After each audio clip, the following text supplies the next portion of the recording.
Chicken patties 30 रुपया। Chicken প্যাটিসের উৎস কোথায়? কিভাবে এই ভিনদেশি খাবার বাঙালির রোজের জীবনের অঙ্গ হয়ে উঠল? 1300 খ্রিস্টাব্দ ইংল্যান্ডের কর্নওয়ালে দিনরাত এক করে খাটছে খনি মজুরেরা। প্রয়োজন ছিল এমন কোনো খাবারের যা শুকনো, সারাদিনের হাড়ভাঙা খাটুনির মধ্যে ইচ্ছে হলেই খাওয়া যেতে পারে। বাড়িতে তৈরি পাই তো আর সহজে কর্মক্ষেত্রে বয়ে নিয়ে যাওয়া যায় না, তাই জন্ম হলো প্যাটিসের। ময়দার মুচমুচে খোলসের ভিতর মশলাদার পুর।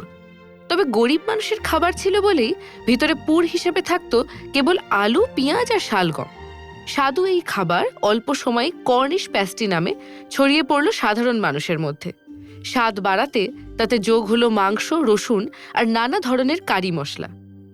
বয়ে আনা সহজ ছিল বলেই ব্রিটিশ শাসিত ভারতে পছন্দের খাবার হয়ে উঠল এই চিকেন প্যাস্টি বা প্যাটিস। ভারতের ইরানি বেকারিগুলি এই খাবার তৈরি শুরু করলো, আর মুম্বাই, দিল্লির মতো বড় শহর ঘুরে শেষমেশ চিকেন প্যাটিস পৌঁছে গেল বাঙালির কাছে।